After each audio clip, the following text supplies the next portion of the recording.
Hi అండి, అందరూ బాగున్నారా? నేను జ్యోతి రమేష్ అండి. ఈరోజు వీడియో చాలా బాగుంటుంది.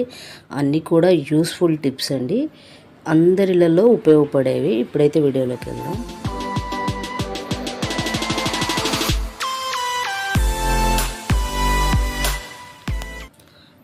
బ్రష్లు అయితే నేను చూపిస్తున్నాను చూడండి. ఇది చాలా యూస్ఫుల్ టిప్ అండి. అంటే మనం ఊర్లకు వెళ్తూ ఉంటాము, లేదా ఎక్కడికైనా బయటికి వెళుతున్నప్పుడు అన్ని బ్రష్లు ఒకేసారి క్యారీ చేస్తే వాటర్ ఉంటాయి, కొన్నిసార్లు కడుక్కున్నాక తడిచిపోతాయి కదా. అలాంటప్పుడు ఈ టిప్ బాగా ఉపయోగపడుతుంది. అంటే ఒకదాని నుంచి ఒకటి జమ్స్ ఫామ్ అవ్వకుండా ఈ టిప్స్ అయితే బాగా ఉపయోగపడతాయి. ప్రతి వాళ్ళ ఇంట్లో గ్లౌజ్ అనేది అవైలబుల్గానే ఉంటుంది కాబట్టి పేస్ట్ని ఇలాగే బ్రష్ని క్యారీ చేయొచ్చు. మన ఇంట్లో ఎక్కువ మంది ఉంటే ఇంకొక కవర్ కూడా తీసుకోవచ్చు. దీన్ని ఇలా ఫోల్డ్ చేసేసి నేను ఒక రబ్బర్ బ్యాండ్ అయితే వేస్తున్నాను. మనం బ్యాగ్లో ఎక్కడ పెట్టినా ఒకే ఒకసారి మొత్తం తీసేసుకోవచ్చు. ఇంకోటి వచ్చేసేటప్పటికి ఇది మామూలుగా డ్రై ఫ్రూట్స్కి వచ్చిన డబ్బా అండి. ఈ డబ్బాని నేను ఎందుకు యూస్ చేస్తున్నానంటే మనం ఏదైనా ఈజీగా తీసుకోవడానికి, లేదంటే ఎక్కువ ప్లేస్ని మనం సేవ్ చేసుకోవడానికి బాగా ఉపయోగపడుతుంది. ఫ్రిడ్జ్లో ఒకసారి చెక్ చేయండి. ఇలా దీన్ని కట్ చేస్తున్నాను నేను మొత్తము. లేదు కట్ చేయడానికి కుదరదు అనుకుంటే కొంచెం కాల్చి కూడా తీసుకోవచ్చు.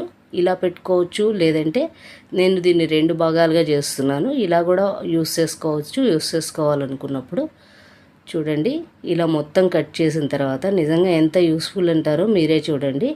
మనం పెట్టుకునేటప్పుడు ఇటు మూత వైపున పెట్టుకోవాలండి. ఒక క్లిప్ పెట్టుకొని దాంట్లో పచ్చిమిరపకాయలు, అల్లం ముక్కలు, లేదా ఒక నిమ్మకాయ, లేదా ఇలా కెచప్లు పెట్టుకున్నామంటే చాలా ఈజీగా, చాలా హాయిగా మనం ఏది కావాలంటే అది ఈజీగా తీసేసుకోవచ్చు. ఎక్కువ ప్లేస్ ఆక్యుపై చేయకుండా ఉంటుంది.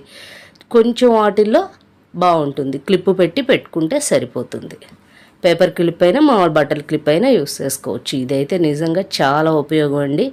ఎందుకంటే మనం ఫ్రిడ్జ్లో ప్రతిదీ పెడుతూనే ఉంటాము. స్టీల్ది పెట్టామంటే అతుక్కుపోతుంది. అది తీయాలనుకున్నప్పుడు ఎర్లీ మార్నింగ్ అసలు చాలా పెద్ద సమస్య. ఎందుకంటే నాకు తెలిసి ప్రతి ఒక్క లేడీ ఇది ఫేస్ చేసిందనే నేను అనుకుంటున్నాను. నేను ఫేస్ చేసి తర్వాత దీన్ని ఇలా చేస్తే బాగుంటుందనని చేస్తున్నాను. ఇలా ప్లాస్టిక్ మూతలు మన ఇంట్లో ఉంటూనే ఉంటాయి.